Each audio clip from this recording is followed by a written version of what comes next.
선교사들이 이제 조선인들 만나면 몇 번 얘기해보고 바로 그 얘기를 들은 사람들이 세례를 받고 싶다고 하는 경우들 있잖아요. 어떻게 얘기를 하길래 금방 그렇게 세례 받겠다고 하는지 좀 아, 그런 전도법이 있었어요. 근데 제가 볼 때는 이 오늘 내용하고도 아주 밀접하게 연관되는 건데 선교사들이 어떤 탁월한 전도법을 갖고 있었기 때문에 이들이 감화됐다라는 견해는 저는 아니라고 생각해요. 왜냐하면 그 선교사를 만나러 가는 사람은 자기 삶의 문제를 갖고 있어요. 나 진짜 이 지긋지긋한 조선 너무 싫고 이런 대우를 받으면서 살아가는 게 끔찍이도 싫은 사람이었던 거예요.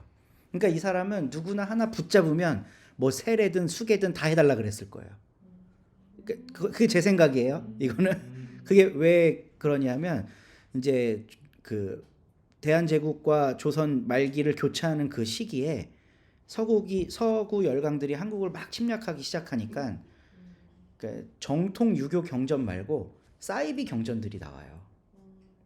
그러니까 그 이름을 제가 까먹었는데 어디에 가면 생명을 보존하고 복을 누리며 살 수 있다라는 어떤 명당에 대한 그런 이제 사이비 경전들이 막 나오는 거예요.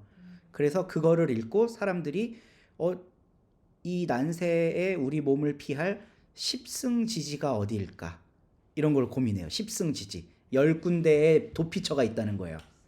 거기 가면 이기는 10군데의 도피처를 찾아서 명당 자리를 막 선비들이 찾아다니기 시작해요.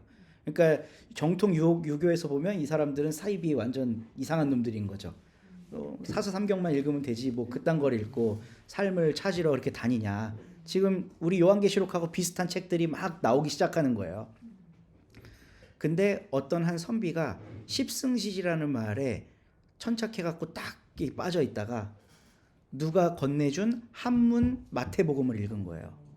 근데 마태복음이 아브라함과 다윗의 자손 예수 그리스도의 세계라로 시작하잖아요. 그러니까 첫 번째 글자가 아자란 말이에요. 그 아자가 보면 10처럼 생겼어요. 아자가 산자로 아자가 10처럼 생겼어요. 그러니까 십승지지에 대한 생각이 가득했던 사람이 마태복음을 딱 본데 이게 10이야. 그래서 여기에 뭔가 답이 있지 않을까 하고 마태복음을 읽다가 예수를 만나는 거예요. 그러니까 보세요. 어떤 선교사가 탁월한 전도의 방법으로 어떻게 저 사람들을 구워 삶았길래 한국말도 제대로 못하는데 저들이 바로 세례를 받는다고 했을까? 이거는 선교사가 중심이 되는 관점이에요. 그러면 뭐 언더우드는 어떻게 선교했고 아펜젤러는 어떻게 선교했고 이런데 이제 천착하게 되는 거겠죠.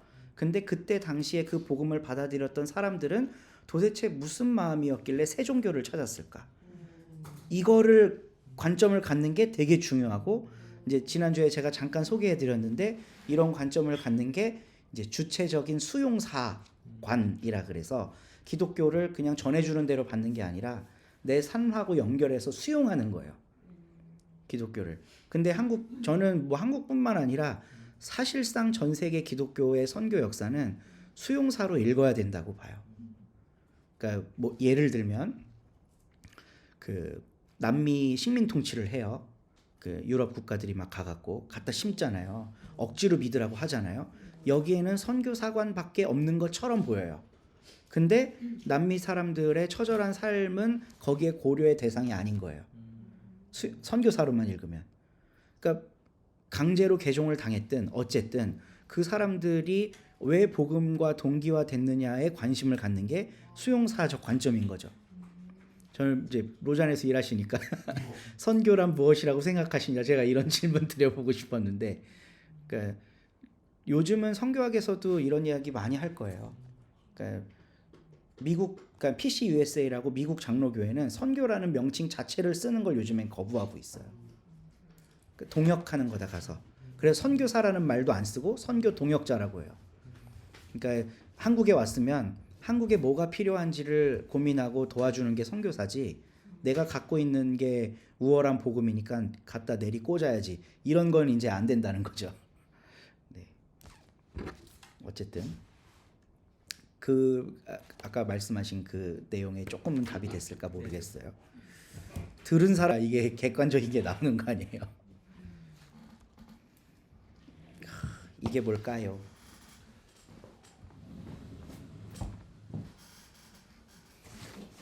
실크로드? 오! 아니 책에 나오잖아요. 맞아요. 네. 이 그림. 책의 앞부분을 읽어. 네. 실크로드. 이 그림의 칼라 버전이에요. 아유, 좋습니다. 여기가 그리스고 여기가 터키고 여기 어딘가가 예수님 활동하셨던 예루살렘 뭐 유대 갈릴리겠죠. 그 제가 좋아하는 함석헌 선생님의 제일 친한 친구였던 김교신이 이제 일제 강점기가 본격적으로 시작되고 1930년대부터 이 민족에게 제일 필요한 게 뭘까를 고민하다가 내놓은 책이 조선 지리지 소고예요. 그러니까 나라를 잃은 민족이 제일 먼저 생각해야 될 게 우리의 강력이 어디냐를 알고 그 특징들을 알아야 민족의식이 생긴다는 거죠. 그래서 김교신은 조선 지리지 소고라는 책을 썼고 함석헌은 그 성서적 입장에서 본 조선 역사라는 아주 명작, 지금까지도 베스트셀러인 그 명작을 남겼는데 함석헌은 역사를 잃어버리면 안 된다고 생각했고 김교신은 지리를 잃어버리면 안 된다고 생각했어요. 그래서 선교의 역사나 기독교 그 역사를 볼 때도 지도를 하나 펴놓고 보시면 좋습니다. 네. 이게 이제 실크로드인데 저는 옛날에 고등학교 때 실크로드에 대해 처음 들었을 때 진짜 비단길처럼 뭐 깔아놓고 여기 아시아에 중국에서부터 유럽까지 가는 무슨 길이 하나 쫙 나 있는 줄 알았어요. 그래서 야 대단하다 어떻게 비단으로 그걸 거기까지 깔았냐 이랬는데 이 실크로드는 여러 개의 루트가 있습니다. 뭐 일단 이 빨간색으로 된 게 사막 루트고요. 요 분홍색으로 분홍색인가요 이게? 주황색으로 된 게 저 생명 아니에요? 초원 루트입니다. 초원. 그러니까 이 루트는 몽골 사람들이 많이 이용했었겠죠 옛날부터. 그리고 해로도 있고. 그러니까 되게 다양하게 서아시아, 중앙아시아, 동남아시아, 동아시아 끝에까지 걸치도록 실크로드는 진짜 전 세계를 잇는 거였어요. 대륙과 대륙 간에. 이때 배제됐던 대륙은 저기밖에 없죠. 미 대륙하고 그 호주 대륙. 거기는 뭐 이때 아직 미개척 때였으니까. 이 엄청난 실크로드를 타고 상인들도 다니고 뭐 공부하는 사람들도 다니고 뭐 그랬을 거 아니에요. 유학도 가고. 그러니까 이 과정 중에 여기까지 기독교가 전파되지 않았을 리가 없다라는 게 이제 그 이 책 1장에 나오는 내용이에요. 그리고 실제로 그 역사 속에 기독교가 다른 이름으로 불렸던 경우들이 있습니다. 그 이제 경교는 많이 들어보셨죠? 경교 우리나라 역사랑 한번 생각해 보면 수나라가 고구려 치다가 망하고 당나라한테 먹히잖아요. 그리고 당나라 2대 황제가 당태종이라고 이세민이거든요. 그 이세민 때 경교가 들어와요. 이게 뭐 600년대 초반입니다. AD 600년대 초반. 우리 삼국시대예요. 고구려 백제실 아직 통일 안 했을 때.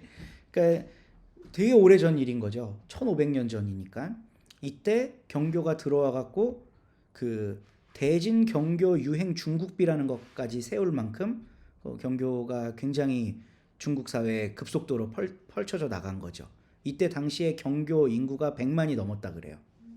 그러니까 이거는 이제 여기에서는 부인하고 있고 그런 이야기를 이 100만이 넘었다고 해요라고 하는 거는 이제 어떤 김양선이라고 하는 학자에 의해 주장되는 건데 엄청난 거죠. 한 도시. 네. 그때 당시에 로마 전체가 100만 정도였을 테니까. 근데 중국은 워낙 인구가 많았고 그 뭐 이제 그 중국은 예나 지금이나 지방까지 중앙에 명령이 하달되는데 걸리는 시간이 되게 짧아요. 유럽하고 다르게. 중국 지금도 장난 아니잖아요. 중국에 대해 좀 아시는 분은 아시겠지만 중국은 전체 시간과 무게 그 계량이 다 통일돼 있어요. 고기 한 근 몇 g인가요? 600g? 채소는 400 어떤 건 200 다 달라요. 채소마다. 이것도 외국 경험하시면 또 잘 모르실 수. 한국은 근수든 뭐든 이런 게 옛날 방식대로 생각해 보면 다 물건마다 달라요. 근데 중국은 지금의 중국이 되면서 통일해. 우리는 근 이런 거 안 써. 한 근은 무조건 1kg야. 그리고 모든 물건이 다 한 근이 1kg예요. 시간도 통일했어요. 근데 생각해 보면 중국이 되게 넓잖아요. 동쪽 끝부터 그걸 통해 서쪽 끝까지 그냥 시간이 하나예요. 그러니까 저 동쪽에 동쪽에 해가 아침 6시에 뜬다고 생각해 보세요. 저쪽 서쪽은 아침 6시 한밤중이에요. 그러니까 중국은 동네마다 애들 등교 하나예요. 중국은 시간이. 미국은 동부시 서부시가 다르잖아요. 한국도 조그만 나라인데 사실 저 강릉 쪽하고 서해안 쪽하고 아주 약간의 시차가 있어요. 물론 작으니까 그냥 하나로 쓰긴 하지만 근데 중국은 그 넓은 땅을 다 하나의 시간으로 써요. 그러니까 이런 중앙 집권적 체제가 지방까지 하달되는데 걸리는 시간이 굉장히 짧고 이런 게 잘 돼 있으니까 경교라는 게 한번 유행하면 지방까지 금방 쫙 퍼질 수가 있는 거죠. 그리고 당태종의 아들인 고종이 이런 이야기도 했다 그래요. 이 책에 나오는 거예요. 경교의 가르침 덕분에 나라가 부유해졌고 근본이 아름답게 됐고 모든 가정이 경교의 복으로 가득 찼다. 이런 얘기를 할 정도로 고위 관료들이나 황실에 경교 믿는 사람들이 많았던 거죠. 근데 경교는 어떻게 해서 여기까지 오게 됐냐? 실크로드를 타고. 교회가 지난주에 잠깐 이야기했는데 게르만족 대 게르만족의 싸움으로 동로마 서로마가 분열되잖아요. 이때 이제 서로마는 어디야? 지금 교황 사는데 이름 뭐죠? 바티칸을 로마를 중심으로 자기들의 이제 교회 세력을 공고히 했고 동쪽은 이제 동방 기독교라고 하는 게 전례가 됐어요. 근데 이제 동방 기독교는 동방과 서방 기독교가 나뉘기 전에 교부들에 의해서 팽당했던 기독교예요. 소위 네스토리우스 학파라고 하는데 이 책에도 나오죠. 근데 네스토리우스 학파가 뭐 하는 학파인지 자세히 설명은 안 해요. 그러니까 초기의 기독교의 가장 큰 고민은 예수를 어떻게 처리하느냐의 문제였어요. 예수님은 어떤 분이라고 생각하시나요? 나의 구세주? 그런 거 말고. 그러니까 4세기 정도에 되면 기독교가 어떤 신앙을 고백하냐 하면요. 예수는 완전한 하나님이자 완전한 인간이다라는 신앙을 고백해요. 그러니까 베레 데우스 et 베레 호모라고. 그러니까 이게 사실은 섞일 수가 없는 건데 완전한 인간이고 완전한 사람이라고 하는 걸 예수한테 부여하는 거예요. 그럼 왜 이런 부여가 나왔을까? 사람들이 궁금해하는 거죠. 예수가 신이야? 맞아요? 신 맞나요? 근데 신인데 어떻게 사람이 돼? 말이 안 되잖아요. 그러면 요즘 같은 의학 상식으로 생각하면 예수는 누구의 정자와 누구의 난자로 잉태됐을까? 근데 그거는 고대 교회부터 계속 질문이 던져져 왔던 거예요. 예수는 누구의 아들이냐? 요셉의 아들이냐? 마리아의 아들이냐? 그래서 전통적으로 교회는 마리아의 아들이라고 하고 마리아를 하나님의 어머니로 모시는 거예요. 아베 마리아. 하나님의 어머니라고. 그러니까 동정녀 탄생설이라든지 예수님이 완전한 하나님이다, 완전한 인간이다라는 고백이라든지 이런 것들은 한 300년 어간의 긴 시간 동안 교회가 그리스 로마 철학자들의 공격을 받으면서 점점 만들어내는 교리예요. 그러니까 우리는 사도신경이 하늘에서 뚝 떨어진 걸로 알잖아요. 1세기 교회에는 사도신경이 없었어요. 2세기 교회에도 없었을 가능성이 매우 높습니다. 3세기 정도 돼야 지금의 사도신경과 비슷한 형태의 신앙 고백문이 생겨요. 그리고 4세기가 돼야 확정돼요. 벌써 300년이죠. 그러니까 기독교 교리라는 거는 긴 시간을 거쳐서 차곡차곡 완성되는 거지 지금 우리가 고백하는 이 신앙이 하늘에서 뚝 떨어지는 게 아니라는 거예요. 그러면 그 과정 중에 무수히 많은 싸움이 있었을 거 아니에요. 교회 안에서 갈등이 생겼겠죠. 그러니까 전통이란 말이 좀 그렇게 한데 서방 교회 중심으로는 예수의 완전한 신성과 완전한 인성 이 두 개를 동시에 존중하는 동시에 인정하는 신앙 고백이 발달했다면 네스토리우스 학파는 단성론이라 그래서 예수의 성은 두 개일 수 없다. 하나다라고 주장한 거예요. 예수의 성은 하나다. 그러니까 완전한 인간이자 완전한 사람 이런 건 없다는 거죠. 아니, 완전한 인간이자 완전한 하나님 이런 건 없다는 거죠. 그러니까 이제 교회 안에서 너네는 이상한 생각을 하고 있으니까 나가 해서 나간 이 네스토리우스 학파 사람들이 뭐 그 안에는 신학자만 있는 게 아니라 장사하는 사람, 농사 짓는 사람, 다양한 사람들이 있었을 거 아니에요. 이 사람들이 이쪽 지역, 아라비아 지역, 그리고 지금의 스탄 지역, 그리고 인도까지 이제 선교의 영역을 자기들의 삶의 영역을 확장하면서 자연스럽게 선교의 영역을 확장하는 거죠. 그 사이에 실크로드 생기고 실크로드에 생겨서 이 사람들 먹고 살려면 중국까지 왔어야 되는데 중국까지 가는 길이 머니까 중간중간에 중요한 그 기지들이 있었을 거 아니에요. 그 기지들마다 기독교인들이 있었다라고 1200년대 선교사 마테오 리치라는 사람이 글을 써요.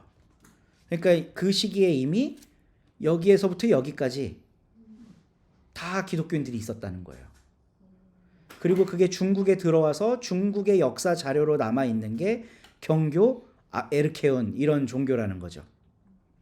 이제 경교는 당나라 시대 때, 이거는 그 몽골 시대 때, 원나라 시대 때. 원나라는 칭기스칸부터 시작했지만 원이라는 이름을 가지고 황제 제국으로 시작한 건 쿠빌라이 칸 때부터 시작이거든요. 그러니까 쿠빌라이 칸의 엄마가 에르케온이었다고 해요. 기독교인. 그러니까 이거는 가장 훌륭하고 참된 거다. 내 엄마의 종교니까. 라고 이야기를 했다고 합니다. 근데 이제 재밌는 거는 경교는 그렇게 한 200년 어간 동안 중국 사회에서 엄청 유행을 하다가 정권이 딱 바뀌어요. 당 무종 시대 때. 이때 회창멸법이라는 이제 포고를 내리는데 그게 불교 사찰을 없애는 명령이에요. 그러니까 불교 사찰들이 너무 많은 재산을 가지니까 그걸 몰수하고 싶었는지 아니면 불교 사찰이 재산을 많이 가지게 되는 과정에 민중이 정치 지도자가 아니라 종교 지도자를 더 많이 따르잖아요. 이러면 이제 항상 종교와 정치는 그런 먹고 먹히는 관계에 있어요. 그럼 탄압을 하는 거예요. 근데 불교 사찰을 탄압하는 과정 중에 이 정치 지도자들은 경교와 불교를 다른 종교라고 생각하는 게 아니에요. 그냥 다 똑같은 종교라고 보는 거예요. 이때 이제 경교도 탄압을 받고 자치를 감추게 돼요.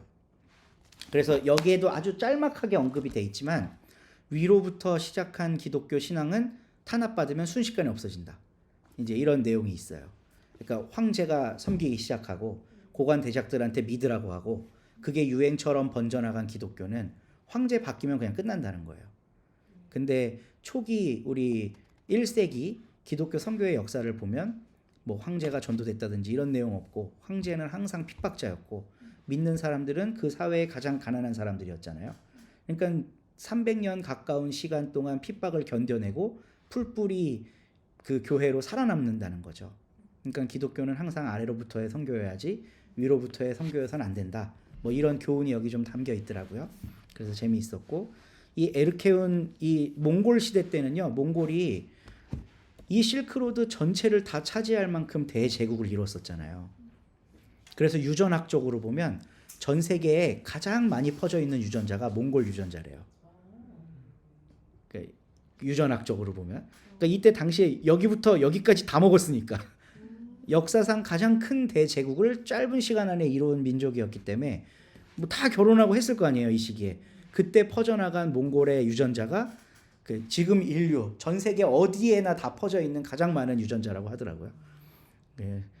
그러니까 근데 그런 거를 유지할 수 있으려면 이 몽골은 엄청나게 포용적이었어야 돼요. 종교에 대해서도 그러니까 초대 황제가 기독교도 그냥 받아들여 버리는 거예요. 로마 종교인데 기독교뿐만이었겠어요? 다른 여러 종교들을 다 받아들였을 거고 몽골족은 숫자가 작고 한족은 많고 또 주위에 이민족들도 많고 하니까 이거를 연합 정책을 펼쳐야 되잖아요. 그러는 과정에 종교 혼합 정책이 엄청나게 많이 반영이 됐을 거라는 거죠. 뭐 여기엔 구체적으로 그런 내용은 안 나와요. 그래서 이때 당시의 기독교는 불교랑 구분할 수가 없었다 그러더라고요. 그러니까 기독교 사제들도 다 머리 깎고 불교 승려복을 입고 뭐 이러고 있는 거예요. 네. 그러니까 그냥 종교지 이게 기독교인지 불교인지 뭐 조로아스터교인지 이때 조로아스터교도 들어와 있었거든요. 페르시아 종교예요. 우리가 아는 천사, 악마, 천국, 지옥 이런 개념은 대체로 조로아스터교한테 배워온 겁니다. 이제 조로아스터교는 그러니까 그 전통적인 유대교에는 사실상 선악의 구분이 없어요. 보세요. 사울이 미쳐 날뛰면서 다윗을 죽이려고 해요. 그때 성경 구절 한 절에 딱 어떻게 나오는지 아세요? 하나님이 부리는 악신이 사울을 충동하매 라고 나와요. 악신은 하나님이 부리는 존재예요. 그리고 욥기 보면 욥기에서 선과 악이 대립돼 있나요? 악이 하나님 속에 있나요? 하나님 밑에 있어요. 하나님의 다스림 영역에 있고 욥을 아프게 하려면 얘가 하나님한테 허락받아야 돼. 그러니까 아주 고대의 유대교는 선과 악의 명확한 구분이 없어요. 그러니까 하나님의 뜻을 따르면 선이고 안 따르면 악인데 따르든 안 따르든 그 모든 게 다 하나님 손바닥 안에 있는 거예요.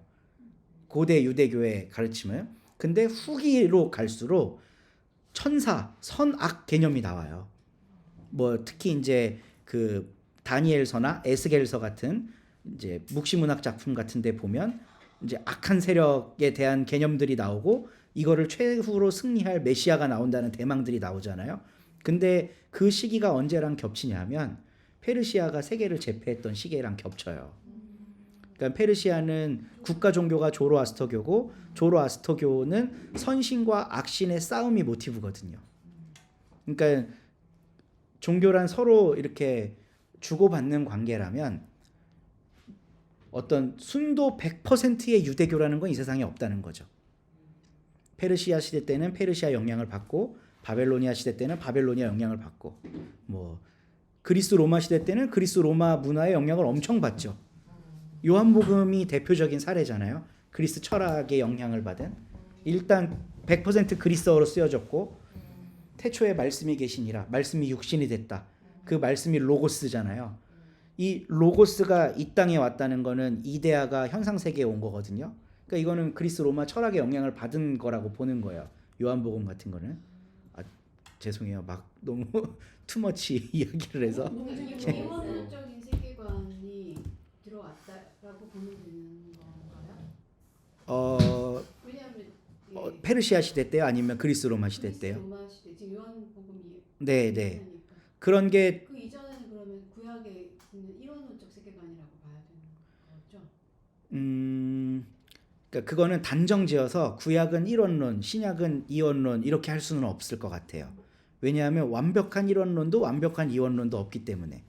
그리고 요한복음 같은 경우도 최근 학자들에 따르면 제가 되게 재밌게 읽은 책 중에 하나인데 요한 쉘비 스퐁이라는 그 성공의 주교가 있어요. 이분이 아름다운 하빌의 길 요한복음이라는 걸 쓰셨거든요. 너무 읽기 쉽게 잘 쓰셨는데 이분이 서문에 뭐라고 했냐면 나는 당신들이 읽기 편하게 하기 위해 원문부터 자유주의 신학자들, 복음주의 신학자들 할 거 없이 모든 원전들을 다 비교해서 이거를 이제 여러분 읽기 쉽게 써준 거다 이렇게 서문에 남기거든요. 근데 이분은 그 요한복음이 오히려 그리스 로마의 영향보다 고대 유대교의 영향을 더 많이 받았다는 입장에서 써요. 그러니까 어떤 거 하나로 단정 지을 수는 없어요. 근데 이제 말씀이 육신이 됐다 어쨌다 이런 논리 구조는 그리스 로마 철학과 유관하다는 거죠. 그러니까 서로 영향을 주고받을 수밖에 없었다. 근데 몽골처럼 아예 포용 정책을 폈던 원나라 같은 경우에는 종교 혼합이라는 건 너무나도 당연한 일인 건 거죠. 그리고 뭐 단적인 예로 한국은 장로교가 대세잖아요.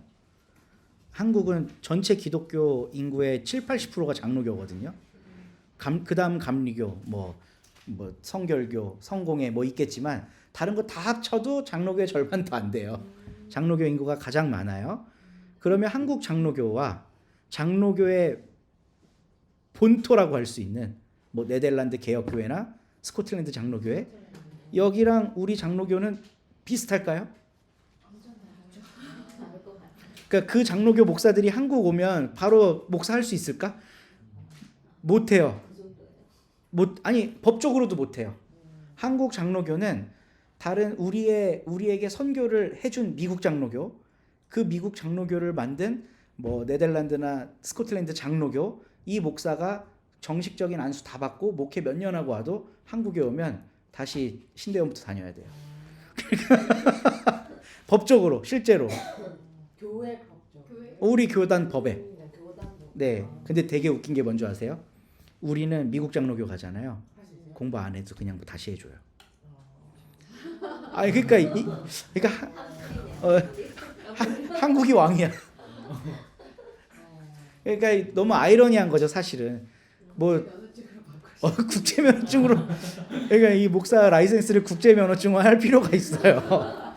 지금 우리나라 면허증 가지면 전 세계 100 몇십 개국을 그냥 다 운전할 수 있는데 지금 그리고 한국 목사 예장 목사 라이센스를 갖고 미국 교회 가면 그냥 소정의 입회 절차만 거치면 바로 목회 활동을 할 수 있어요. 그러니까 미국의 한국 교회가 많은 이유가 다 있는 거예요. 근데 미국에서 석사, 박사 다 하고 목회 10년 한 베테랑 목사가 여기 와도 신대원 다시 다녀야 돼요. 그러니까 네. 장로교 목사를 하려면요. 네, 장로교에서 목사를 하려면. 그럼 다른 교단 가면 아니면 여기서 신대원을 하고 가서 공부를 더 하고 와가지고 그거는 되죠. 그거는 되죠. 아니 그러니까 보통은 여기서 그리고 안수를 받아야 된다는. 네, 한국에서 안수를 안 받으면 인정 안 해줘요. 그 시기 근데 제가 장로교가 그런다 그랬잖아요. 다른 교단도 다 똑같이 배워서 그렇게 해요. 따라했고. 네, 이제 유일하게 다른 게 감리교 그리고 성공회 같은 데예요. 왜냐하면 감리교는 전 세계 감리교인들이 연대하고 있거든요. 그리고 성공회는 영국 국교회잖아요. 여기에서 안수를 받았어도 이 사람은 절반은 대한민국, 절반은 영국 사람이 되는 거예요. 성공회 신부가 되면 그 성공회 그 본토에서 이 사람이 신부다라고 인정해 주는 거기 때문에 이해가 되시죠? 그래서 성공회가 8천만 명, 감리교가 8천만 명이 되는 거예요. 근데 장로교는 전 세계에 1,500만 명밖에 없어요. 우리나라에 3분의 1이 있습니다. 장로교인은. 지금 호주 같은 경우도 보면 유나이딩 교단이라고 다 섞여 있고 장로교는 소수죠. 유럽에 장로교 거의 없습니다. 스위스도 개혁교회, 네덜란드도 개혁교회지 장로교단이라는 이름으로 활동하는 거 거의 없고 뭐 뉴질랜드에는 있겠죠. 왜냐하면 뉴질랜드 장로교단이 있거든요. 네, 뉴질랜드 장로교단이 그래도 그 한국 장로교회랑 네트워크를 잘하는 교단 중에 하나예요. 그리고 미국 장로교회, 그리고 이제 그 유럽에 아주 죄송해요 잔챙이들처럼 남아 있는 소수의 장로교회들 이거 다 합치면 한 1,500만 명 정도. 근데 이 교인 수랑 또 연관이 있나요? 이렇게 분열돼 있는 게 교인 수의 많고 적음이랑. 우리가 분열돼 있는 거요? 그러니까 그 교단 같은 교단들끼리 나라가 다르다고 해서 교인 수랑도 연관이 있어요. 교인 수가 8천만 명인 거는 더 유리한 점이 있는 거예요? 엄청나게 유리하죠. 그런 거. 네. 지금 제일 큰 문제가 되고 있는 게 그 러시아 정교회예요. 러시아 정교회도 거의 1억 가까이 엄청나게 많은 신도들을 갖고 있거든요. 우리는 러시아를 공산주의 국가 빨갱이 나라라고 생각하지만 러시아는 웬만하면 다 기독교인이에요. 러시아 정교회 교인이거든요. 러시아 인구가 1억 3천만 명 정도 되는데 그 엄청난 숫자가 정교회 교인인 거예요. 우크라이나는 무슨 종교를 믿을까? 우크라이나 인구의 90%가 러시아 정교회입니다. 그러니까 지금 교단은 하나예요. 러시아랑 우크라이나랑. 근데 나라가 나뉘어서 싸우고 있죠. 그러면 정교회가 어떻게 될까요? 분열돼요. 지금 우크라이나 정교회가 우린 러시아 정교회에서 빠져나와서 독자적인 정교회 하겠다고 3천만 명이지 뭐 엄청나요 숫자가. 그러니까 그거 하겠다고 공식적으로 이야기했고 WCC나 뭐 로잔 같은데 로잔에는 참여 안 할 텐데 WCC 같은데 옵저버로 들어오거든요. 그러니까 이런 데 들어올 때 우리는 러시아 정교회랑 별도로 따로 해달라고 이미 요청이 다 되어 있는 상태더라고요. 그러니까 국가의 이해관계에 따라서 좀 바뀔 수도 있는 거죠. 이런 것들이. 네. 그렇습니다. 몽골 얘기하다가 여기까지 왔네요. 그리고 이제 가톨릭에는 크게 세 개의 큰 선교회가 있는데 예수의 선교회라는 게 있고 도미니쿠스 그리고 프란체스코회 프란치스코는 지난번에 얘기한 적 있고, 네, 이거 머리 쥐어 뜯었다고. 네, 근데 이 예수의 선교사들은 선교가 우선이지 교리가 우선은 아니었던 사람들이었나 봐요.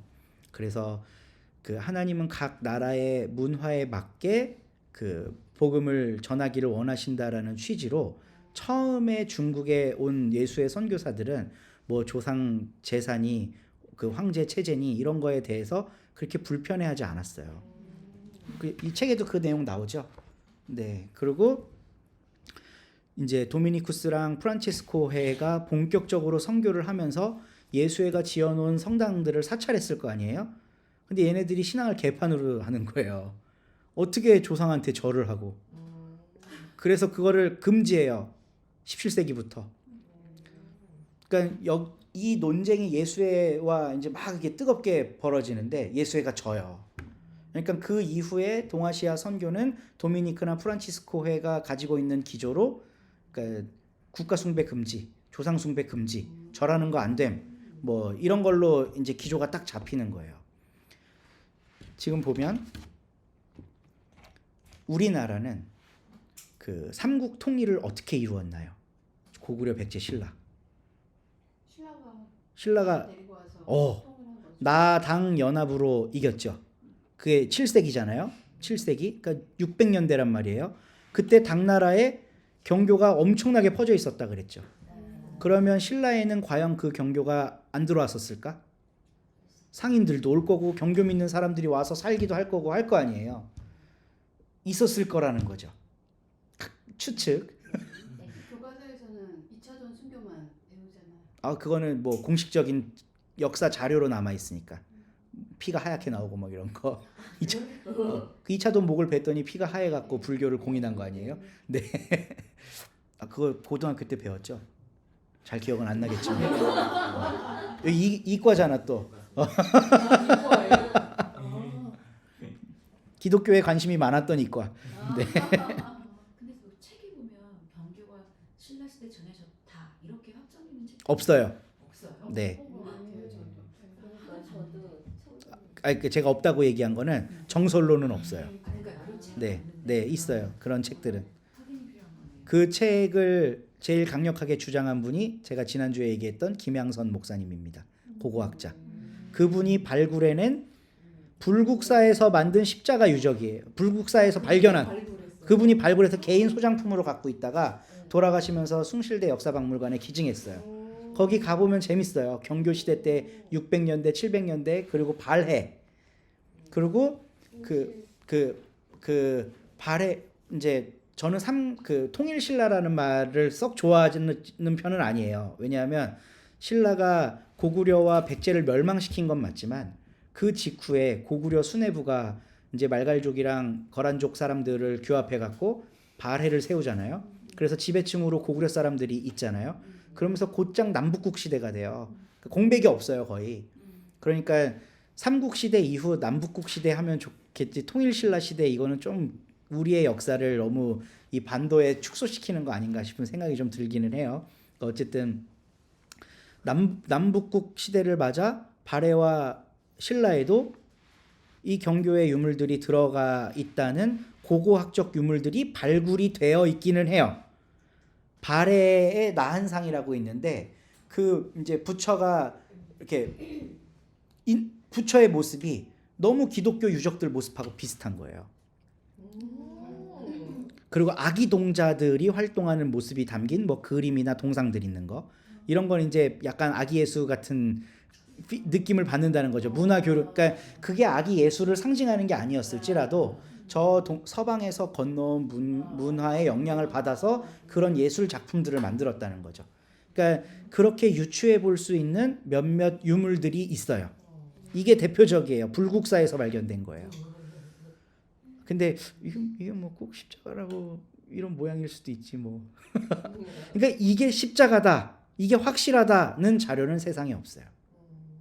그러니까 저런 게 이제 발견돼서 십자가일 거야, 경교가 조금 왔을 거야라고 추측하지만 이것이 그거다라는 명백한 근거는 없다는 거죠. 그 명백한 근거라는 건 우리 역사서 안에 있어야 돼요. 없어요 그게. 우리 역사서 안 해요. 아예 없어요. 기독교와 관련된 단 한 줄의 글도 없습니다.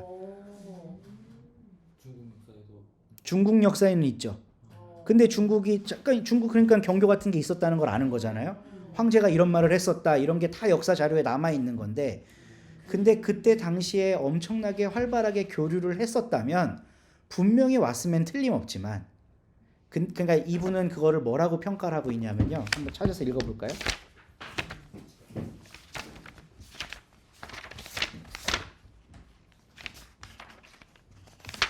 제가 그거를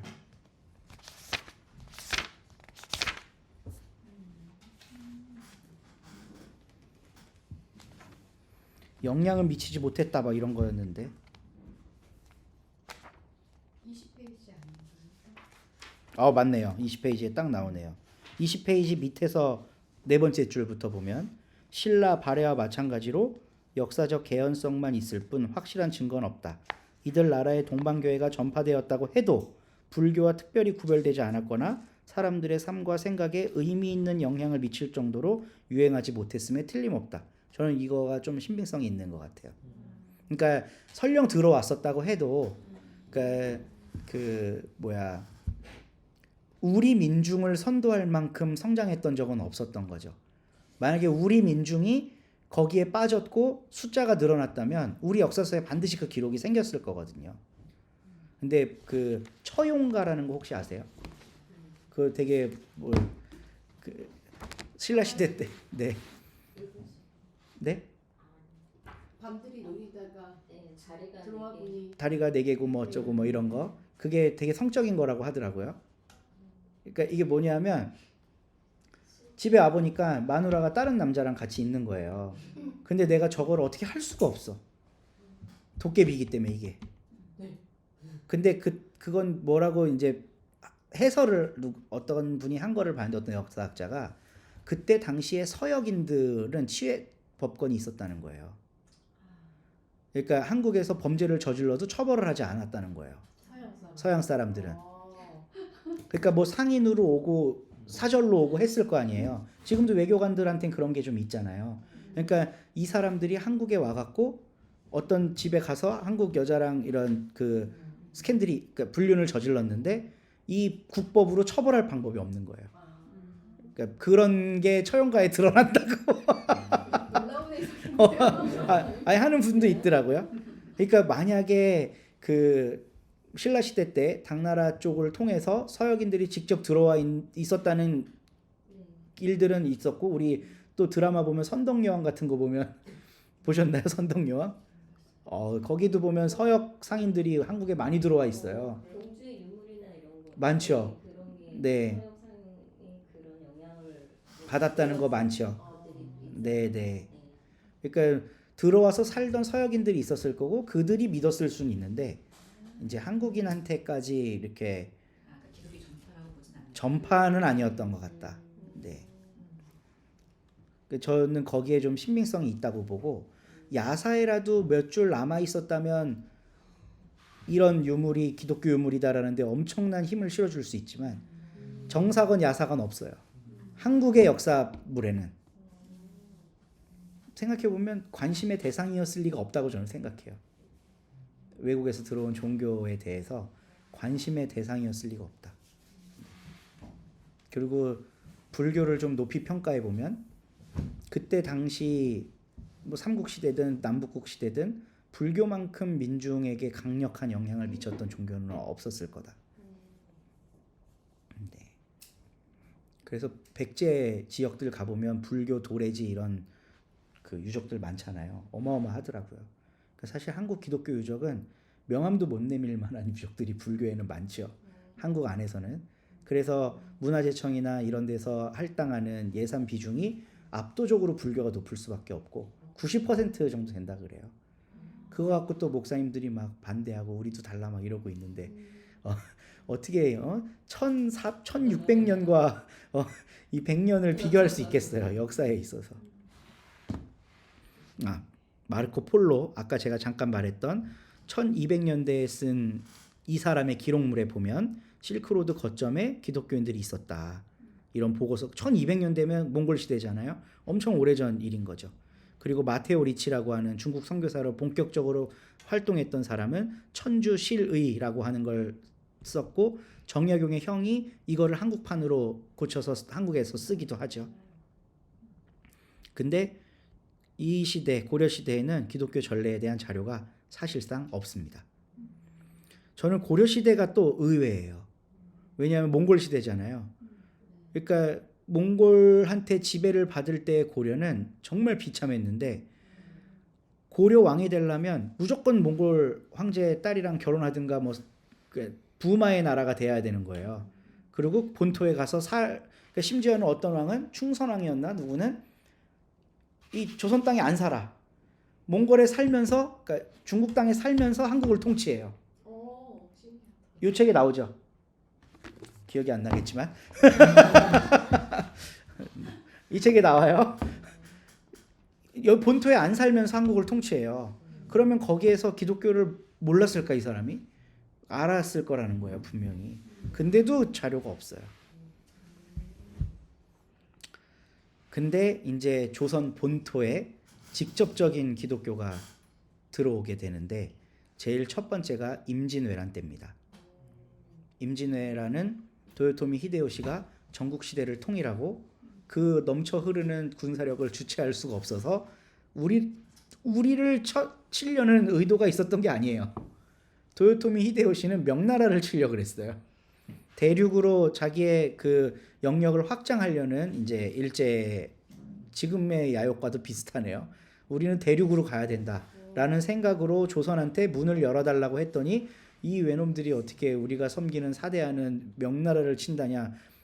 우리가 너희들을 막겠다 하다가 7년 동안 쪽박 찬 거죠. 이순신 아니었으면 나라 완전히 다 말아먹었을 거예요.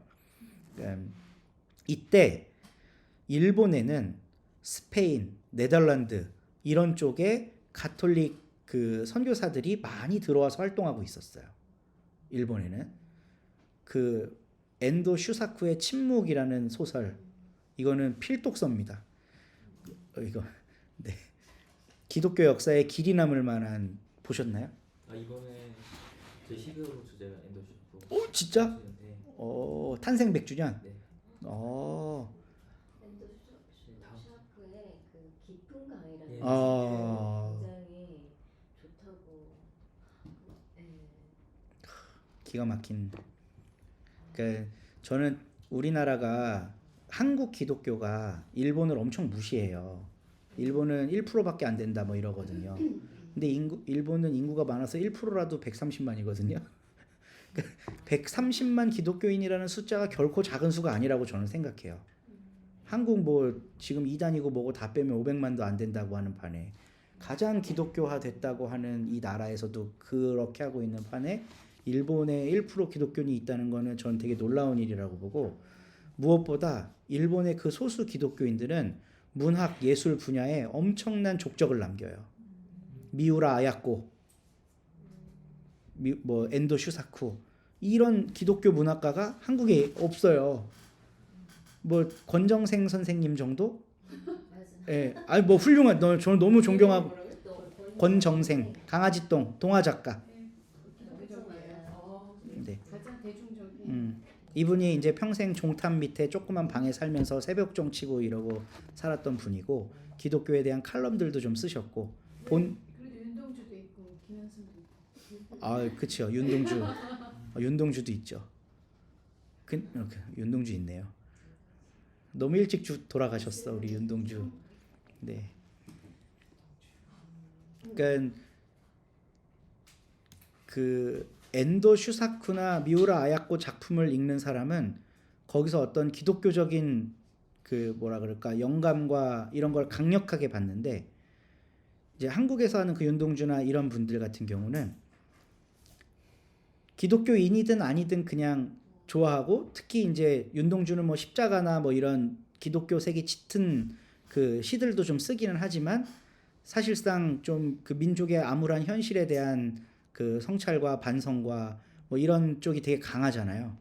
그러니까 약간 결은 다른 것 같아요. 일본의 기독교 문학가들하고 약간 결은 다른 것 같고 뭐 그래서 부러워요 그런 면이.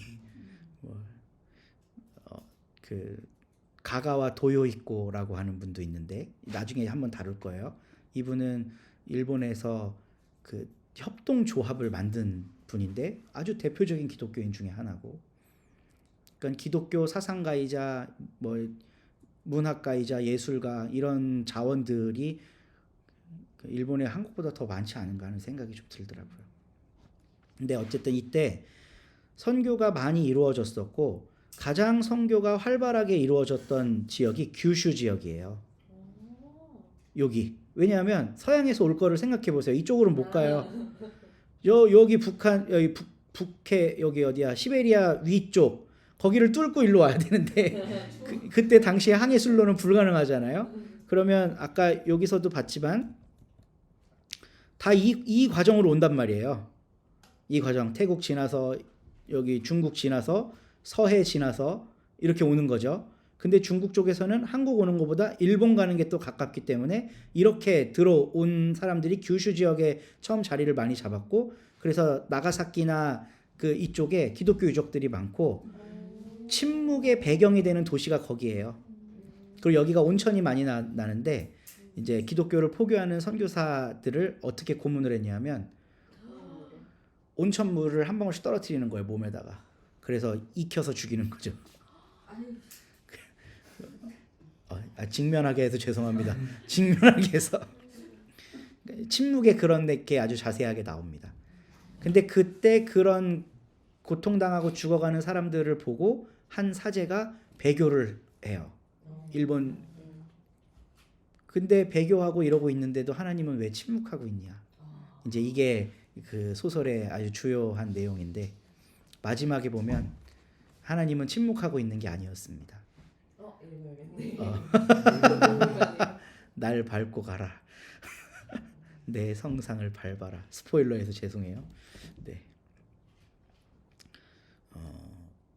그때 규슈 지역에, 그러니까 우리는 이제 중앙 집권적 체제로 지방의 관리를 파견하는 체제였지만 전국 시대 통일한 다음에 일본은요 번이라는 거를 중심으로 그 서양의 장원 제도랑 비슷하다고 생각하시면 돼요. 영주가 왕이에요. 그러니까 여기에도 무수히 많은 번들로 쪼개져 있었을 텐데 각각의 번들에 다 왕이 있는 거예요. 도요토미 히데요시는 그걸 규합한 거고. 근데 이때 번마다 기독교가 들어온 번이 많았고 번주가 믿으면 그 번은 다 믿는 거예요. 그러니까 기독교가 그러니까 가톨릭이었겠죠. 가톨릭이 엄청 많이 퍼져 있을 무렵이었는데 도요토미 히데요시가 임진왜란을 일으키는 겁니다. 근데 그때 선봉 부대로 왔던 고니시 유키나가라는 그 번주가 있었어요. 이 사람이 가톨릭 교인이었던 거예요. 근데 독실한 가톨릭 교인이다 보니까 이제 스페인 쪽에 그 종군 신부를 보내달라고 요청을 하고 그때 따라오는 종군 신부가 세스페데스라고 하는 신부예요. 그러니까 이 사람은 일본에 와서 일본 군인들을 축복했을 거고 이제 임진왜란을 일으키는 배를 타고 뭐 부산으로도 오고 뭐 남해안 지역에 막 다 왔을 거 아니에요. 이때 왔을 때 조선 땅에 발도 들여놓은 첫 번째 외국인 신부라는 거예요. 그리고 정확한 역사 기록은 없어요. 근데 이것도 추측을 하는 건데 이때 당시에 초창기에 끌려갔던 한국인 포로가 7,000명이었대요. 일본으로 끌려간 포로가. 그러면 종군 신부가 하는 일은 포로들을 케어하는 거거든요. 그러니까 만약에 남북전쟁 한국이 일어나갖고 북한 포로들을 많이 잡아왔어요. 그러면 거기 목사 스님들 파송한다니까요. 하고 위로해주고. 교화시키는 목적도 있는 그러니까 1차적인 목적은 지금 포로로 왔으니까 심리적으로든 몸과 마음이 피폐해져 있을 거 아니에요. 종교적 차원에서 케어가 필요하다는 거죠. 국가의 입장에서는 잘 이렇게 해서 교화해갖고 우리 쪽으로 오게 해라라는 목적도 있을 거고. 그러니까 그거는 종교적 목적과 국가적 목적은 좀 구분할 필요는 있는 것 같아요. 한 가지로만 보면 뭐 한국에도 군목제도가 있고 다 있지만 너무 비판적으로 바라보거나 너무 칭찬하거나 이렇게 될 수가 있거든요. 그러니까 그때 왔던 세스페데스 신부가 조선 땅에도 발을 디뎠었고 끌려갔던 포로들에게 구호물품을 전해줬든 뭘 했든 복음을 전했든 뭐라도 하지 않았겠냐. 그리고 끌려갔던 포로가 임진왜란 후에 6,300명이 다시 귀환해요. 한국으로. 그러니까 남아있는 사람도 있지만 귀환하는 사람도 있거든요. 그럼 그때 세스페데스 신부를 만났던 사람들 중에 조선인들이 다시 또 한국에 왔다는 거는 믿음이 있는 사람이 조선에도 있었을 수 있겠다라는 합리적인 추측을 해볼 수 있겠다는 거죠. 역사 기록은 역시 없습니다. 네. 그러고 나서 명나라가 망하고 청나라가 들어오면서 그 한국에 또 끔찍한 병자호란이 일어나잖아요. 최종병기 활 영화 이거 보면 이제 병자호란 이야기가 나오는데 금의 후손이었던 그 청나라, 그러니까 누르하치가 건국한 이 청나라가 명나라를 완전히 이제 멸절시켜 버리고 중국의 패권을 차지하는데 이때 당시 조선의 기조는 우리는 명예사대하지 머리 깎은 이 변발의 족속들하고 상대 안 한다 그래갖고 이제 전쟁이 일어난 거죠. 근데 이때 전쟁이 일어나고 나서는 한국이 완전 굴종하게 되고 이때 당시에 소현세자가 청나라에 가요. 근데 청나라 다음 보위를 이을 사람이랑 소현세자가 동갑이었거든요. 그래서 둘이 되게 친해져요. 그 인조가 반정을 일으키고 나쁜 왕으로 보이지만 아들에 대한 사랑은 끔찍했나 봐요. 그래서 소현세자가 청나라 군대들에 의해 이제 중국으로 끌려갈 때 그 청나라 관리들한테 이렇게 부탁했다 그래요. 우리 아들이 어릴 때부터 곱게 자라갖고 이렇게 노숙을 못하니까 항상 어디서든 방을 구해서 여기서 좀 자게 해줘라. 뭐 이런 부탁도 했었다 그래요. 네. 그러니까 그렇게 소현세자가 중국에 갔는데 이 사람이 그 다음 보위를 이을 사람하고 나이도 같고 워낙 친하게 지냈고 또 여러 가지로 뛰어난 사람이었거든요. 그러니까 청나라 황실이 소현세자를 되게 좋아해요. 그러니까 청나라에서 활동 반경이 되게 넓었겠죠. 이렇게 저렇게 다니다가 아담 샬이라고 하는 선교사도 직접 만나게 됩니다. 그러니까 아담 샬은 중국말을 좀 할 수 있었을 거고 소현세자는 뭐 세컨 랭귀지였을 거고 중국어가 그러니까 그때 당시에 청나라 말이 그러니까 아담 샬하고 소통을 하고 아담 샬로부터 깊은 영향을 받는다고 이 책에 나와 있어요. 그리고 그때 당시에 이제 서역에서 온 학문에 소현세자가 큰 관심을 갖고 있었고 그런 책들을 많이 갖다가 날르기도 했고 그래서 그때 당시 조선 사회에도 서학파라고 하는 게 생겨서 서양의 학문을 연구하고 경전을 연구하는 그런 무리들이 생겨났다는 거죠. 그러니까 요런 것들을 보면 임진왜란은 뭐 논외로하고 소현세자의 사건들을 통해 보면 한국이 어떤 종교를 수용하는 과정은 몇인가요? 그러니까 선교사가 와갖고 뭔가 주입해서 이루어지는 게 아니라 우리가 가서 책 가지고 와갖고 공부해서 배우고 뭐 이러는 종교인 거예요. 이 한국에서의 기독교는 천주교든 개신교든 할 거 없이 그래서 참 독특한 기독교 전례 역사를 갖고 있다고 또 이 유리대영 박사님이 이야기를 해서 재미있었습니다.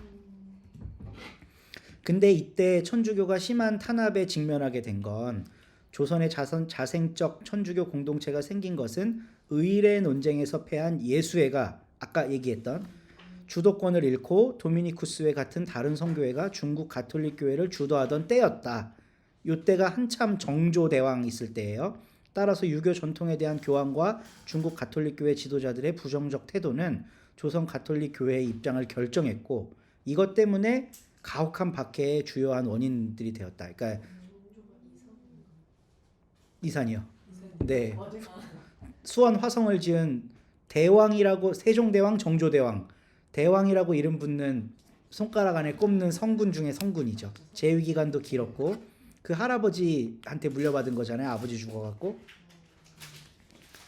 그 사도세자라는 영화가 있습니다. 그 걔 누구야? 잘생겼는데 마약해갖고 감옥 간 유아인이 주연으로 나온 사도세자. 저는 이선을 생각하고 있어요. 이사 드라마. 착하게 나오니까. 사도세자 보시면 재밌는데. 그 사자가 이준익 감독의 그건가? 맞아요. 네. 그 아들이 정조예요? 아들이 이상했어요? 아니요. 정조는 성군이었다니까요. 영조의 아들이 사도세자고 그 아들이 정조인데 아, 네. 이해했어요. 네, 네. 할아버지한테 할아버지한테 물려받았죠. 둘 다 재위 기간이 길었다는 건 왕권이 그만큼 강했다는 거고 왕이 할 수 있는 일이 많았다는 거예요. 근데 정조 시대 때는 공식적으로는 천주교를 너무 많은 사람들이 좋아하지 않았어요. 조상 제사 문제 때문에. 심지어는 이 책에도 나오지만 그 이승훈이라는 사람이 첫 번째 세례자가 되거든요. 그러고 나서 몇몇 사람들이 7, 8명 모이고 천주교인들이 점점 늘어나요. 근데 엄마의 돌아가신 그 위패를 모시지 않는 그 자식이 나온 게 발각되고 뭐 이래요. 그럼 죽어요. 사형당해요. 그러니까 첫 이승우는 근데 배교해요. 죽인다고 하니까 저 그럼 안 믿을게요. 이러고 배교하고 이승우 밑으로 4대까지 계속 이제 천주교 신자들이 나오고 그 중에 4대에 걸쳐 계속 순교자도 같이 나와요. 그러니까 요거는 한번 이 책을 도표로 이렇게 만들면서 제가 준비를 해왔으면 좋겠는데 너무 힘든 작업이어갖고 못했는데요. 왕들의 이름을 이렇게 한번 해놓는 거예요. 그러니까 정조 때부터 시작이라고 보고 그 정조, 순조, 헌종, 철종, 고종, 순종 이렇게 이제 쭉 이어지잖아요. 어느 때는 기독교에 대한 박해가 좀 심했고 어느 때는 기독교가 좀 괜찮았고 이런 시절들이 있거든요. 이게 이제 이때 당시에 당파 싸움하고 관련이 있어요. 안동 김씨가 잡을 때는 괜찮다가 풍양조 씨가 잡을 때는 안 됐다가 이런 교차하는 장면들이 여기에 나와요. 제가 하는 말이 아니고. 그러니까 그거를 한번 이렇게 표로 정리를 해서 어느 왕 땐 괜찮았고 어느 왕 땐 나빴고 요걸 이렇게 해보면 재밌습니다. 뭐 헌종 같은 경우에는 그런 박해가 별로 없었고 김씨가 워낙 꽉 잡고 있었기 때문에 종교를 정치적 지렛대로 삼은 거라 볼 수 있겠나요? 어떻게 보면 사실 그때는 천주교는 지렛대로 삼을 만큼의 영향력이 없었고 그 성리학에 대한 입장에 따라 외국에서 들어온 저 사특한 거에 대한 입장만 있었던 거죠. 그러니까 약간 열린 마음을 가지고 있었던 쪽이 권력을 잡으면 공부는 해라 뭐 이 정도였고 대신 뭐 조상 제사 이런 거에 대해서는 동인이든 서인이든 남인이든 북인이든 하나의 마음이었겠죠. 당연히 해야 된다 그거는. 근데 서학을 받아들이느냐 마느냐에 있어서는 이제 계통 간에 조금 차이가 있었단 말이에요. 그런 걸 한번 정리해 보면 국사 공부도 되고 네 재미있을 겁니다. 네 그러다가 이제 철종 끝나고 고종이 즉위하는데 철종이든 고종이든 헌종이든 다 총각 때 즉위하거든요. 그러니까 섭정들이 있었던 거죠. 그리고 고종은 대표적으로 임금 되자마자 임금 노릇 못하고 아버지가 다 대원군이 돼갖고 살아있는 임금의 아버지가 정치한 건 대원군이 유일해요. 조선 역사 속에서.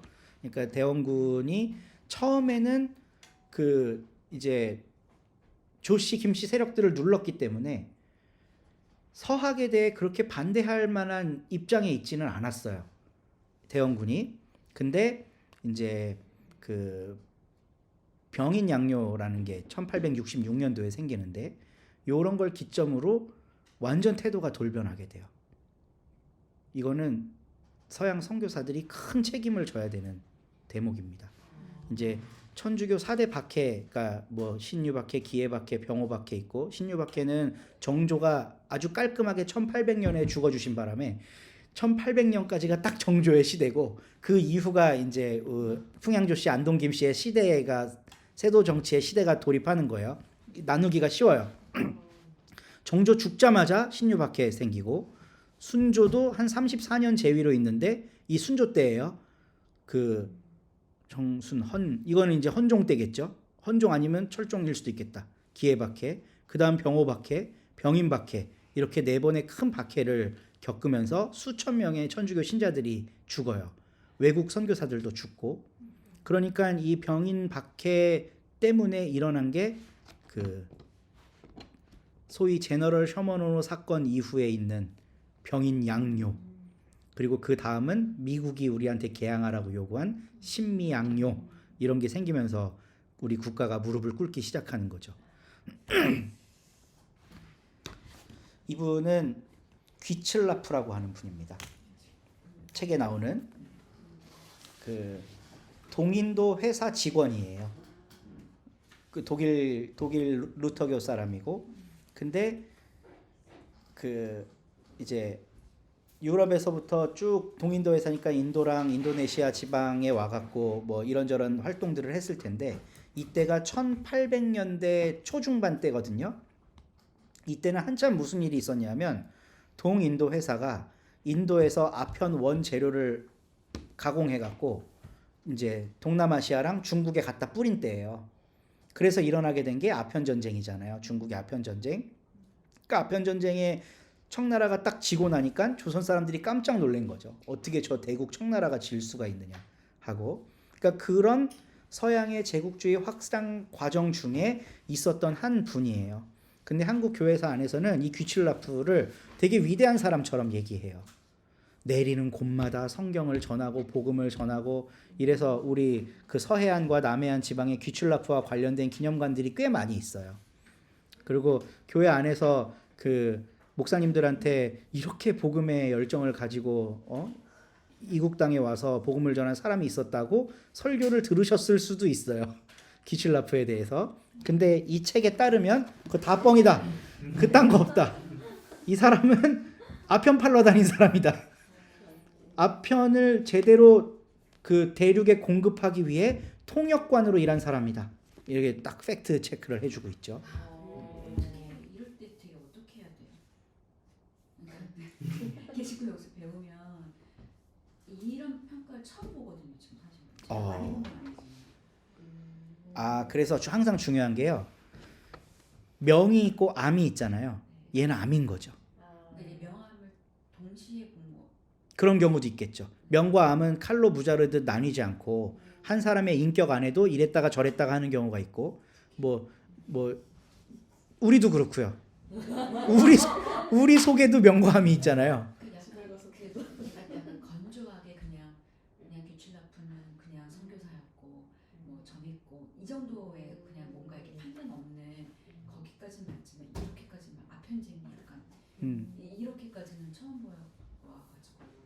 근데 저는 이런 관점이 꼭 필요하다고 생각하는 게요. 그 오늘날에도 선교를 계속해서 하잖아요. 근데 몽골의 시골에 가면 하나님이라는 말을 쓰는 부족이 생긴다는 거예요. 한국 선교사가 몽골에 가서 신의 이름은 하나님이지 다른 걸로 부르면 안 된다고 가르친 거예요. 너무 끔찍하네. 거긴 뭐 칸이든 하나님이라고 고유명사로 갖다 박아주는 거야. 그러니까 이런 폐해들, 그러니까 이런 시대를 우리가 성찰하고 반성하지 않고 지나가면 그런 역사는 계속 반복된다는 거죠. 역사는 반복된다. 계속 반복된다는 거죠. 그러니까 귀칠라프라는 사람이 이건 나쁜 놈이다 이렇게만 뭐 그냥 딱 하고 넘어갈 필요는 없어요. 우리가 하는 선교와 연결시켜 보는 거예요. 뭐 소위 뭐 이렇게 산업 선교니 뭐 그 비즈니스 선교니 여러 가지 형태의 선교를 우리들이 하고 있어요. 이미 교회가. 그래서 특히 중국 같은 경우는 공식적인 선교를 못 하니까 뭐 교육이든 문화든 뭐든 이런 그 아이템을 갖고 들어가서 일을 하면서 암암리에 그 사역을 한단 말이에요. 그런 과정 중에 우리가 실수하고 있는 건 없나? 여기 3장에 보면 선교사들이 조선의 그러니까 대한 제국의 국법을 막 어기고 지 맘대로 막 땅 사고 이러거든요. 그리고 재밌는 게 이 책에 나오지는 않지만 이건 정사가 아니라 야사예요. 언더우드랑 아펜젤러가 제물포항을 통해 들어왔을 때 언더우드 나이가 27살이에요. 미혼이에요. 미혼이고 그 이제 요과망에서 제물포항으로 돌아오는데 언더우드는 여자친구 손잡고 오고 아펜젤러는 혼자 와요. 못 와요 처음에. 왜냐하면 결혼을 해갖고 부인이 이제 아이를 낳아야 돼서 약간 좀 늦게 들어오는 거예요. 근데 이제 언더우드가 한국에 와갖고 일리아드 여사와 이제 신혼여행을 떠나거든요. 신혼여행을 떠날 때 고종 황제가 마패 같은 거를 줘요. 어떤 역관이든 가면 이용할 수 있도록. 그러니까 팔도를 유랑하는 전국 신혼여행을 해요. 특혜죠. 뭐 말도 안 되는 27살이니까 그럴 수 있는 거죠. 얼마나 신났겠어요. 아싸 나 이제 조선을 다 돌아다녀 본다 할 거 아니에요. 근데 황제가 직접 하진 않았을 거고 신하시켜서 했을 텐데 지금 전국이 어수선하니까 어디는 가도 되고 어디는 가면 안 된다는 걸 지도에 다 표시를 해줬대요. 근데 언더우드가 그걸 안 지키고 막 가는 거예요. 산적들 있는 대로. 그럼 막 포졸들이 쫓아가고 그거 해결해주고 막 이랬다는 거예요. 이건 완전 민폐죠. 그러니까 조선을 존중하지 않았던 거죠. 어떤 면에서는. 그러니까 영적으로는 그 은둔의 왕국에도 복음의 빛이 와서 밝아졌으면 좋겠어요라는 그런 복음의 마음은 언더우드한테 있었던 건 확실해요. 언더우드가 이수정의 편지를 보고 감동받아갖고 조선으로 오기로 하는 거거든요. 이 뒤에 가면 나오지만. 근데 이 사람의 미숙한 삶도 여전히 있다는 거예요. 뭐 그 나이가 어렸든지 아니면 제국주의적인 마인드가 있었던 건지 천지분간 못했던 건지, 그러니까 그거는 어떻게 평가해야 될지 모르지만 여기 와갖고 했던 여러 실수들이 있는 거예요. 그러면 그 언더우드라고 하는 한 인물을 보고 우리는 명도 보고 암도 봐야 되잖아요. 그거를 보는 이유는 오늘 우리도 선교를 해야 되기 때문에. 뭐 이슬람 국가 가갖고 히잡 다 벗기고 이런 거 하지 마. 그리고 돼지고기 먹어 몸에 좋아. 이러면서 선교할 수는 없는 거잖아요. 근데도 그런 관점을 갖고 선교를 하는 교회나 단체들이 있을 수 있거든요. 여전히. 여기 혹시 계실지 몰라서 죄송한데 뭐 예를 들면 한때 떠들썩했던 인터콥 같이 가서 오줌 싸고 막 그러는 거죠. 사찰에 가갖고 기타 치면서 찬송가 부르고 돌아다니면서 소변 봤다는 거 아니에요. 사찰에다가 인터콥 청년들이. 그러니까 이거를 밟아야 된다는 거야. 사탄의 세력을. 그러니까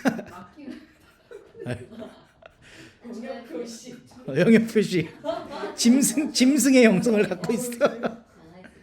그러니까 그런 게 그냥 남 일이 아니라 우리의 교회의 일이에요 지금. 그럼 역사를 다시 본다는 거는 반복하지 맙시다. 우리 성찰합시다. 혹시 우리도 지금 그러고 있지 않을까요? 귀칠라프를 통해서도 충분히 볼 수 있을 것 같아요. 귀칠라프는 교회에서 설교를 어떻게 많이 얘기가 되냐면 원래 일본에 가려고 했는데 풍랑을 만나서 표류돼서 갑작스럽게 제주도로 떨어졌다. 그래서 이 사람이 9호선을 기다리는 동안 복음을 전했다. 이렇게 가짜 뉴스로 알려져 있어요. 9호선. 9호선. 지옥철 말고. 네. 그리고 저는 귀칠라프는 애교 수준이라고 보고 한국 교회 역사에서 가장 잘못 알려진 사람이 토마스예요. 이건 이 책에서도 충격적으로 나오기는 하죠. 그러니까 제가 신학교 다닐 때 학부 때 교회사 교수님이 가르쳐준 내용이에요. 아니에요. 사기를 말씀드린. 그 교수님은 도대체 무슨 생각으로 우리한테 그런 얘기를 했는지. 이제 군함, 중무장한 군함이 조선으로 들어오는 거예요. 그러니까 미국 사람이 돈 대 갖고 산 그 배에 포도 있었고 병사들도 있었어요. 그러니까 조선의 포졸들은 도무지 당해낼 수 없는 화력을 갖고 있었겠죠. 근데 거기에 토마스가 타고 있었어요. 선교사로 오기 위해 타고 있던 게 아니에요. 통역관 하기 위해 타고 있었던 거예요. 근데 그분은 그렇게 얘기하지 않았어요. 한국을 너무 사랑해서 선교에 대한 열망을 갖고 왔다. 그리고 이제 그게 인천 강과 바다의 중간쯤 되는 지대, 거기에 이제 썰물대를 몰라갖고 이 사람들이 배가 자초되거든요. 그러니까 밀물대 들어왔다가 포 막 쏘고 썰물대 나가야 되는데 이게 몇 시에 썰물인지 모르는 거예요. 그래서 훅 빠져나가니까 배가 이제 무태 딱 걸칠 거 아니에요. 이래서 포는 쏠 수 있는데 도망을 못 가. 이때 당시에 그 지역을 담당했던 사람이 불화살을 쏴갖고 배를 태워버려요.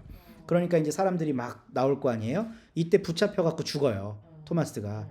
근데 그 교수님은 뭐라고 우리한테 강의를 했냐면 불타는 배에서 뱃머리에 올라가 품에 있던 성경을 꺼냈다.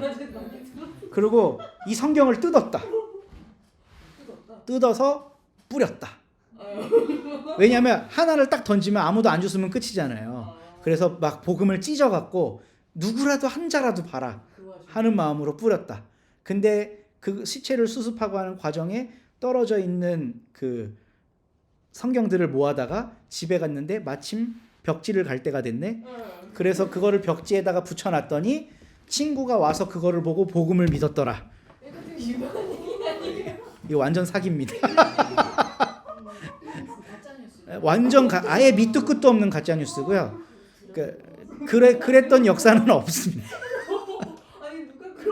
그리고 또 하나는 이거 뱃머리에 뿌렸다는 것도 있고 그러니까 이제 죽이려고 하니까 조용히 기도하는 마음으로 담담히 죽음을 받아들이며 마지막 사명으로 품속에 있던 성경을 꺼냈다. 죽인 사람이 그거를 가져갔다가 집에 발랐다. 집에 발랐다. 살려달라고 그러니까 여기는 네, 그건 살려달라고 애원했다고 하는 거는 조선 역사에 기록돼 있는 말인 거죠. 서양인 통역관이 살려달라고 애원했으나 참수하였다. 그거는 팩트인 거예요. 그러니까 그래서 뭐 60년 이후에 뭐 이야기가 뭐 네, 막 이런 네. 그러니까 이제 이 선교 후 60년이 되면 1930년대가 되는 거잖아요. 1930년대에는 선교 50주년 기념대회가 열려요. 전국적으로. 이때부터는 1800년대에 들어왔던 선교사들에 대한 미담과 이런 것들이 교회 안에 생산이 되기 시작하는 거예요. 그러니까 그때 나온 말인 거지. 그럼 지금 이제 이 얘기를 네. 신학교나 그런데 이제 선교대회에서 가서 얘기를 하면 네. 어떻게 될 것 같아요? 아, 근데 제가 학부 때 처음 배웠던 분은 살짝 미숙했던 분인 것 같아요. 저는 이제 신대원도 다니고 또 일반 대학에서 또 따로 다른 분들하고 기독교 역사 공부를 했을 거 아니에요. 대체로 다 이렇게 생각해요. 대체로. 그러니까 제가 벌써 20년 정도 전이니까 그때는 이런 뭐라 그럴까 좀 엄중한 소개가 잘 안 됐던 때인가 봐요. 근데 이제 일반 성도 저희 같은 일반인들은 이제 그때 배운 목사들에 의해서 계속 확대 재생산되는 거죠. 가짜 뉴스가. 네. 뭐 이런 얘기 막 계속 있잖아요. 네. 벽에 발랐다.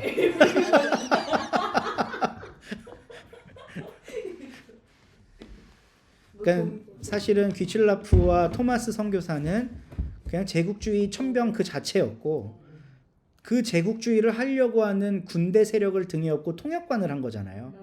그리고 귀칠라프 같은 경우는 동인도 회사 소속이었는데 동인도 회사가 보유했던 무력이 그때 당시 영국 정규군보다 훨씬 셌다 그래요. 그러니까 전 세계를 돌아다니면서 깡패짓 한 거죠. 전 세계를 그러니까 뭐 아편 뺏고 아편 팔고 사람 뺏고 그 지하자원 착취하고 그냥 이런 사이에 선교사들이 일을 하다가 말을 잘하니까 통역관으로 고용도 되는 거고. 아 실제 선교사기는 했어요. 그냥. 그쵸? 이 사람은 선교사인데 이때는 선교 본부가 지원을 해주는 때가 아니에요. 유럽은 그런 개념이 없었어요. 다 자비량 선교인데 직업을 가지면서 선교를 하는 거예요. 그러니까 동인도 회사 같은 굵직굵직한 회사가 돈 대주면서 월급 받고 일하고 동네 도착하면 전도하고 이게 이 사람의 사명이었던 거죠. 그러니까 동인도 회사가 하는 나쁜 짓에 대해 모르지 않았을 텐데 이거는 이거고 선교는 선교다라고 생각한 사람일 수도 있어요. 그러니까 그건 몰라요. 이분의 마음의 동기화가 돼본 적이 없기 때문에. 저분은 순교했다라고 딱 말할 수 있는 건가요? 토마스? 네. 순교가 아니죠. 네, 순교일 수가 없죠. 그렇죠. 그러니까. 네.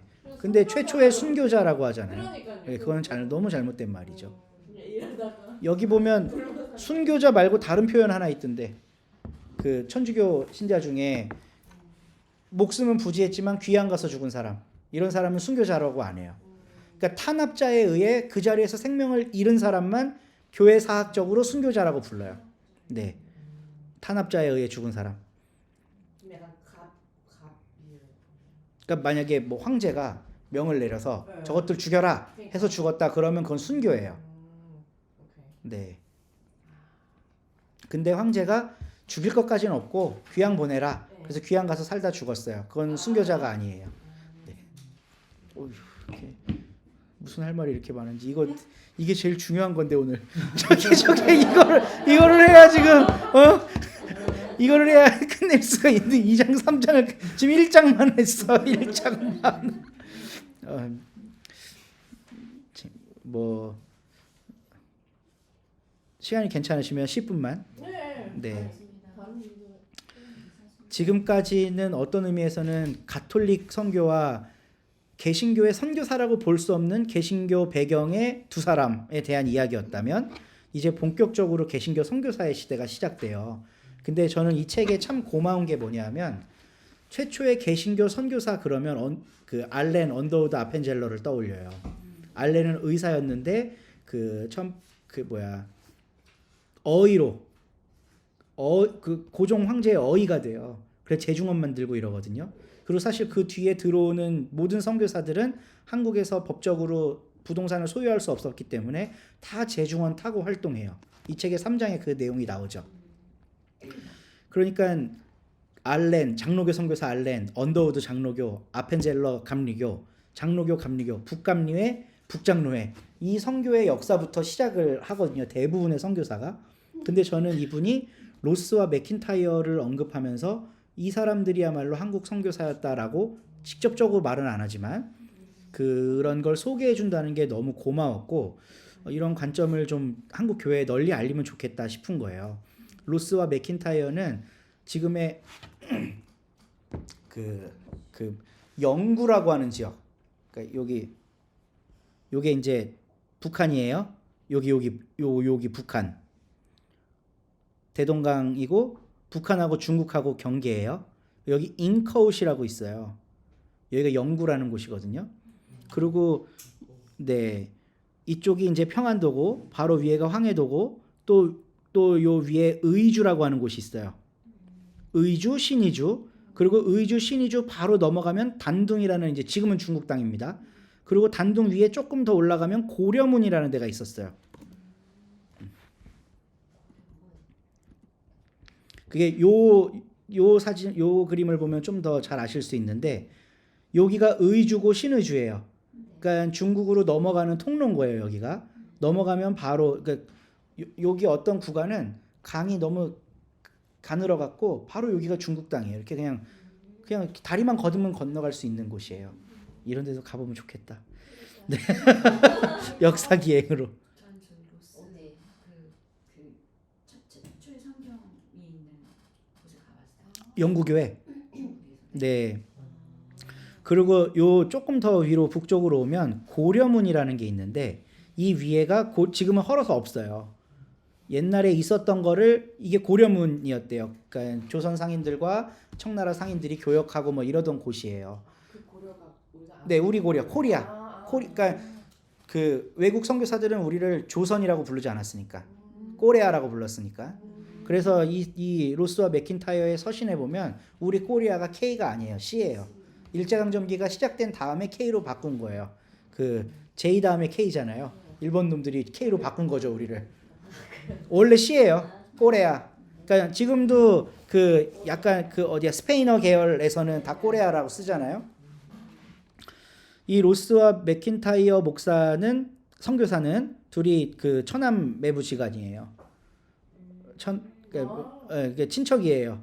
둘이 형제는 아니지만 그 아내들끼리 자매인 거예요.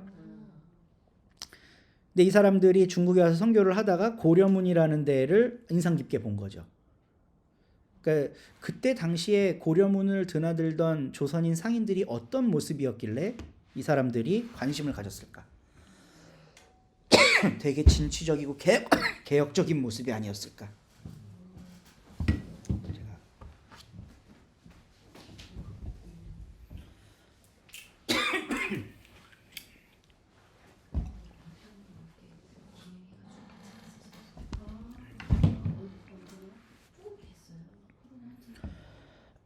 지금은 다시 갈 수 있습니다. 여기 내년에 가려 그래요. 아 그래요? 교인들하고 와 대박이다. 서로 교회 교인들이니까 이쪽 서로 교회도 합류하셔도 됩니다. 네.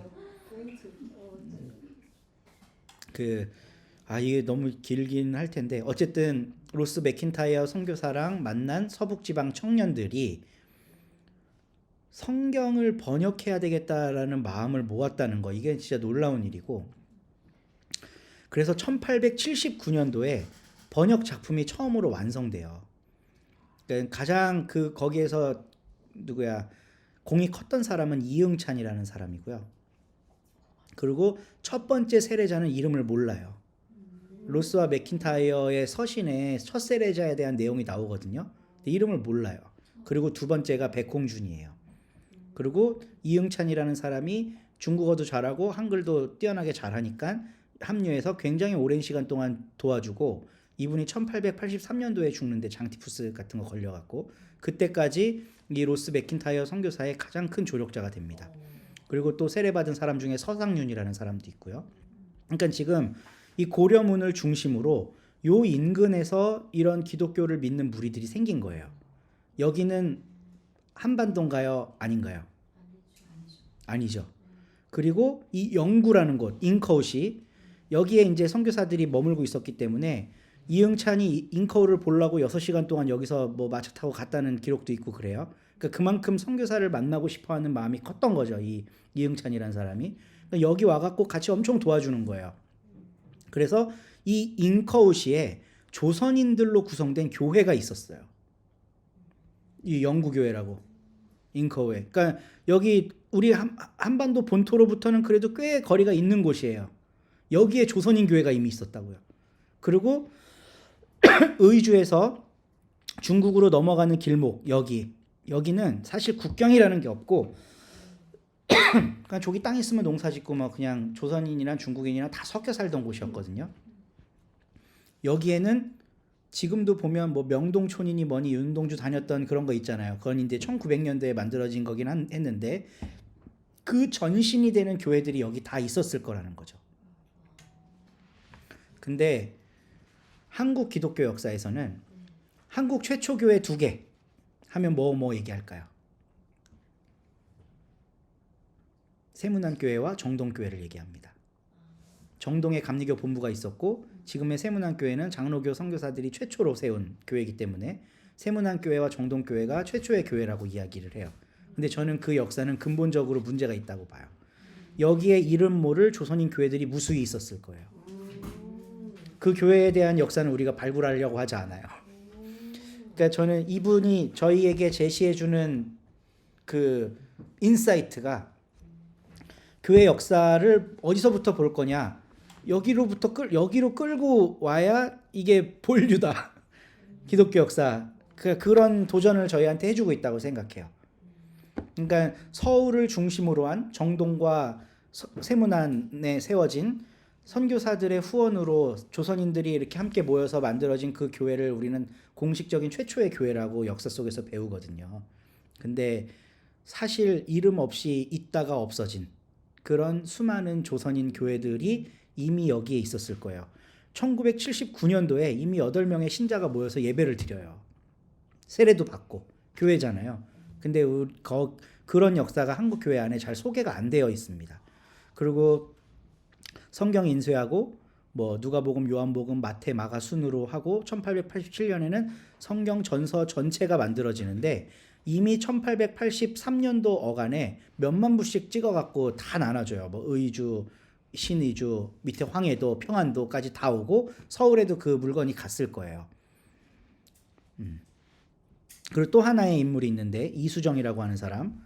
이게 영어 선교사들은 이 사람을 노블이라고 표현을 했는데, 그러니까 귀족이라고 표현을 했는데 사실상 중인 계층이에요.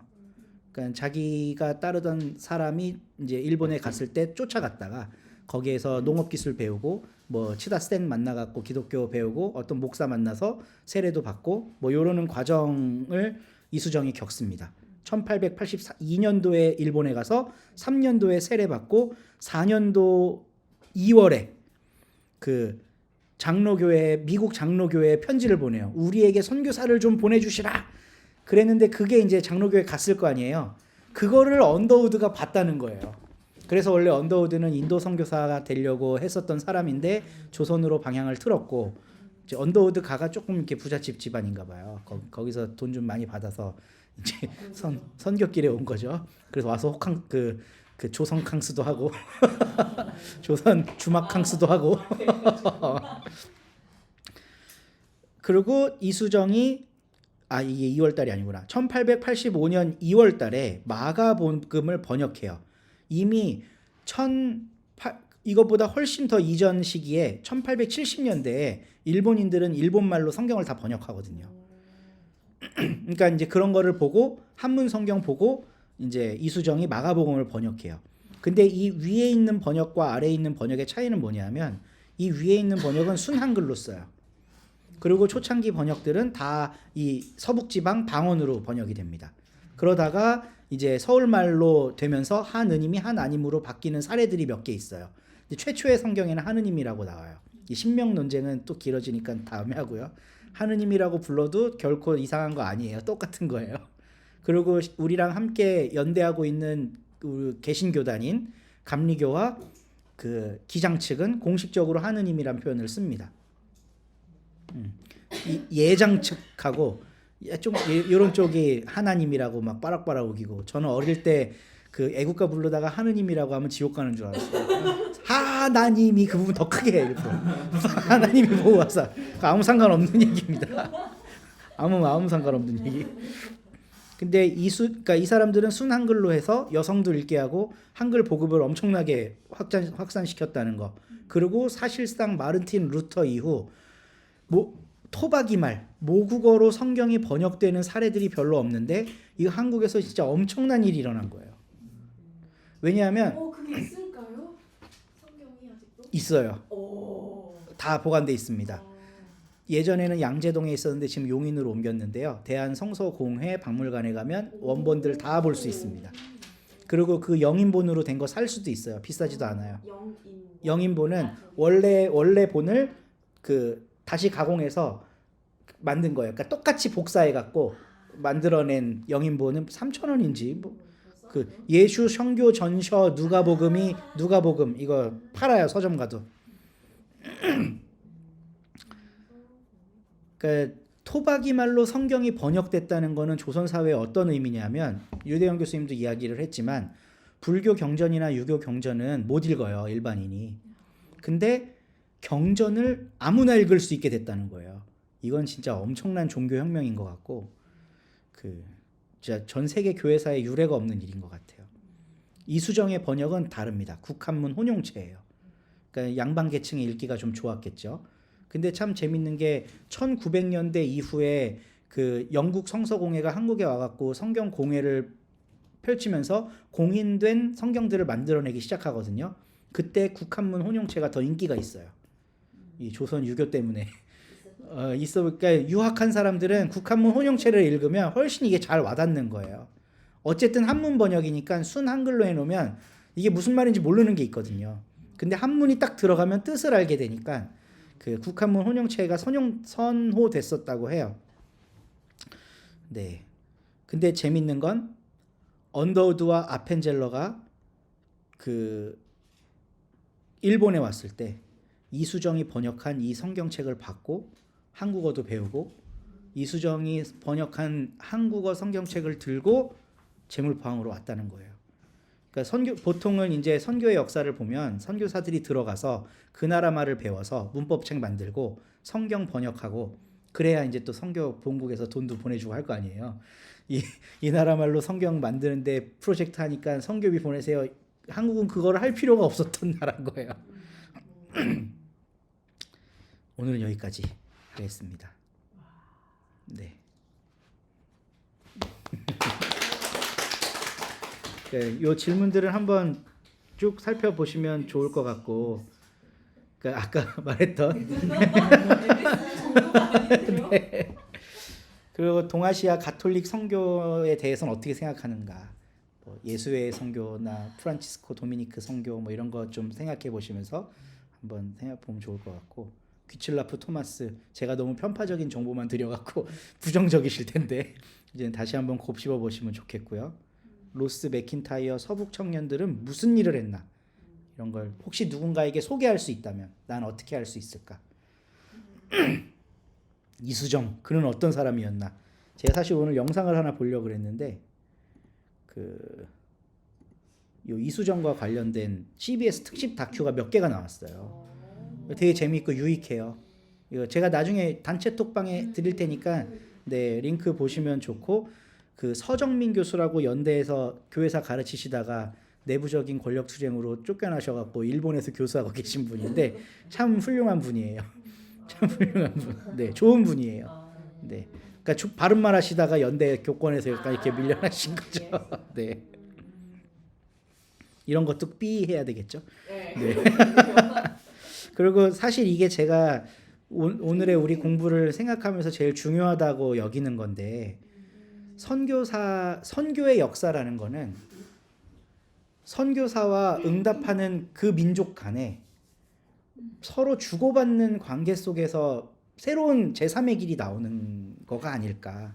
그러니까 우리 민족 입장에서 보면 기독교를 이식받은 게 아니라 기독교를 받아들여서 우리식으로 만들어 본 거잖아요. 그러니까 이런 역사로 읽는 기독교 역사가 우리들에게 어떤 영향을 줄 수 있을까? 이런 거 한번 생각해 보면. 그러니까 뭐 우리 교회도 어디에 선교사를 파송한다 할 때 그런 관점으로 하면 어떤 일이 일어나겠는가?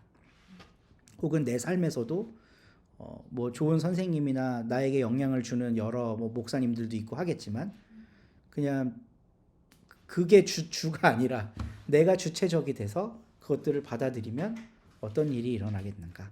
이런 것들을 좀 생각해 보시면 오늘의 공부가 좀 보람이 있지 않을까 싶습니다. 네. 질문 있으신가요? 그 윤동수가 그 성장했던 그 북간도 네. 영동촌이 이 아까 말씀하신 그 조선인들이 그 중국 땅에 세운 그런 교회들이 있었던 그 토대였기 때문에 그 가능했었다고 보는 거죠.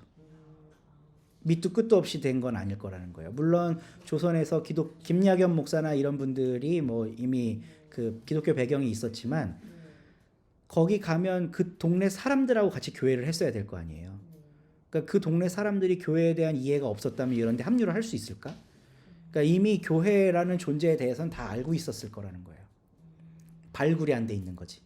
근데 이거를 발굴하기 위해 한국 교회사에 필요한 게 뭐냐면 그 만주족 언어랑 이제 한자, 일본어 그리고 그 1900년대 초반에는 그 지역이 뭐 러시아랑 왔다 갔다 하거든요. 또 그래서 러일 전쟁이 일어나고 하는 거니까 그래서 러시아 자료까지 살펴볼 수 있는 학자가 필요한 상황이에요. 지금 영춘 오빠랑 네. 영춘 하면 되게 네. 만주하고 사오잖아요. 사어예요. 문제만 네. 보면 완벽한데.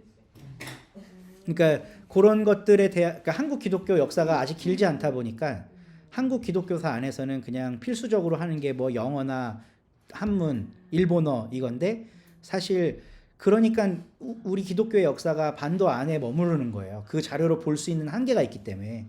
근데 이제 이 북간도 지방 혹은 그 대련 있는 쪽까지 그 넓은 간도 지방에 있었던 기독교 공동체 역사 발굴하는 데에는 이제 새 인재들이 필요한데 그러니까 교회가 이런 거를 고민을 하고 젊은 인재들을 지금부터 발굴하고 기르고 뭐 이런 거를 좀 해야 될 때가 아닌가 싶은 거예요. 어떻게 보면은 그러니까 우리가 우리의 기독교 역사가 더 길다고 볼 수 있고 그렇죠. 더 길어 10년은 길어지죠. 그걸 네. 약간 이렇게 축소하는 거죠. 축소하는 거네요. 아까 정동교회랑 막 네. 얘기하는 그리고 그 민족적 차원에서 보면 그러니까 함석헌 선생님도 그렇고 우리 민족의 정기를 다 만주 지방으로 봐요. 그러니까 그런 이유가 있어요. 그러니까 제국주의를 확장하기 위해서가 아니라 그 만주족으로부터 받은 기상과 진취성 이런 것들이 이제 우리 민족의 근간으로 보는 이제 민족주의 역사가들이 많거든요. 근데 이런 식으로 교회사를 이해하면 그런 역사랑 적대시하게 되고 반도사관이라는 거에 머무르게 되는 거예요. 근데 그러니까 이게 이제 다음 주에 나눌 일제강점기 통과하는 거랑 좀 많이 맞물리게 되는데 일제가 너희들의 역사는 반도의 역사고 항상 외세의 지배를 받는 역사고 그 대륙으로는 중국 이쪽으로는 우리의 침략을 받고 도움을 받아야만 생존할 수 있는 그런 구조다. 뭐 이런 식으로 우리의 역사를 축소하고 고조선 역사 다 날리고 뭐 기자조선이니 뭐니 이런 외세에 의해 세워진 고조선 이야기 이런 것도 다 일제강점기 때 확정된 거거든요. 그러니까 그런 방식으로 교회사도 이해하는 거예요. 그냥 우리 안에 있었던 이야기, 선교사들이 전해준 이야기, 서울에서 있었던 이야기. 그럼 어떤 면으로는 이렇게도 해석할 수 있어요. 그러니까 제가 이해한 거는 제대로 이해했는지 모르겠지만 아까 그 뭐 정동교회나 세문학교 얘기했잖아요. 그거는 우리라고 하는 그냥 우리나라 사람들. 우리는 약간 그렇게 역사가 그때부터 뭐 최초의 교회가 그렇게 시작됐다고 말하는 게 약간 서양 선교사들을 좀 더 이렇게 그쵸. 해주는 느낌 맞죠? 정확하게 그거고 네. 그 아. 지난주에 간략하게 스스로 설명했 그렇게 네. 원하는 거네요, 그럼. 그렇죠. 서양 선교사적 관점으로 우리 역사를 보는 거죠. 그렇게 역사서를 쓴 사람이 백낙준이라는 분입니다. 백낙준 연대 우리 교육부 장관도 하셨던 얘기하는 거죠? 네, 그 꼴을 네. 봐야 될것 백낙준이 한국 교회사 연구가 1호예요. 백낙준. 아, 백낙준. 네. 연세대 유명하신 분이에요. 아. 연세대가 왜 이렇게 시간이 빨리 가는 걸까요? 너무 재밌어요. 재밌으셨다니 다행이지만